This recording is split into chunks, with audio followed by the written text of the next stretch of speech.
Sarah Blé a commencé à travailler comme responsable commerciale dans une entreprise depuis un peu plus d'un mois. Elle a eu le réflexe d'épargner dès la réception de son premier salaire. Pour elle, commencer à épargner dès le début de sa carrière est un gage de sécurité. Bon, j'ai décidé d'épargner parce que je suis dans le domaine du privé. Dans le privé, aujourd'hui, ça peut aller, et puis demain, on peut te renvoyer. Ça, on ne sait jamais. Donc, je mets un peu d'argent de côté pour pouvoir subvenir à mes besoins, pour la famille aussi, s'il y a des urgences. Comme Sarah, les Ivoiriens rencontrés ce 31 octobre, journée mondiale de l'épargne, sont unanimes sur l'importance de l'épargne. Les uns la considèrent comme un fonds de secours, quand les autres en font un capital d'investissement. Je pense que l'épargne, c'est une bonne chose parce que épargner déjà nous permet d'avoir une sécurité. Voilà. Parce qu'on ne vit pas la vie pour aujourd'hui seulement, on vit la vie aussi pour demain. Avoir une épargne, ça compte beaucoup parce que garder de l'argent peut nous servir à faire beaucoup de choses. Donc en épargnant déjà, j'assure un côté de mon avenir. Actuellement, moi je suis dans le privé. Je peux commencer à construire mon épargne pour pouvoir me faire soit une boutique. Quel que soit l'usage qu'on peut en faire, les spécialistes recommandent fortement à tout individu, salarié ou non, de mettre de côté une partie de son revenu pour en faire son épargne. L'une des fonctions de l'épargne, c'est de renouveler la ressource. C'est-à-dire, quand vous êtes dans une logique du monde agricole, quand des gens récoltent, par exemple, du maïs ou du riz, ils mettent une partie des céréales là en semences. Et c'est une autre partie qui rentre en consommation.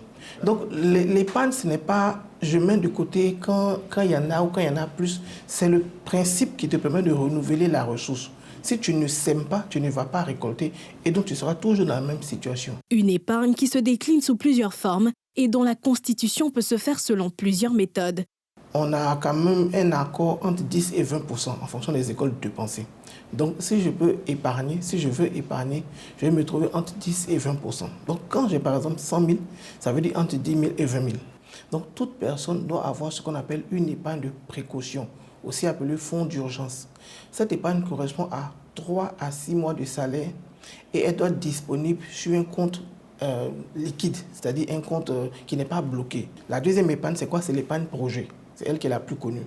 Donc, on épargne pour financer des projets. Donc, l'épargne projet, elle est simple. Elle n'a pas de taille. Ce n'est pas 3 mois. C'est autant le projet que vous aurez, vous ferez les épargnes correspondantes. Et troisième épargne dont j'ai parlé, c'est l'épargne d'investissement, donc la semence. Encourager les populations à épargner, c'est à cette tâche que s'attellent certaines institutions de microfinance qui en font leur leitmotiv quotidien pour contribuer à accroître le taux de bancarisation chez les populations. Nous incitons notamment nos clients, ceux qui font des activités génératrices de revenus, à mettre de côté donc une partie de leur revenu, le revenu sous forme d'épargne. L'épargne, lorsqu'elle est constituée, lorsqu'elle est mobilisée donc, par des populations locales, elle peut financer l'économie. Et donc, si elle finance l'économie, bien évidemment, cela va nous permettre d'avoir une croissance non seulement inclusive, mais aussi permettre donc, aux épargnants que nous sommes de satisfaire notre utilité sociale. Tout le monde peut épargner et à son rythme. L'essentiel, c'est de pouvoir mettre quelque chose de côté pour ne pas hypothéquer son avenir. Épargner, c'est également contribuer à la croissance économique, donc au développement de son pays.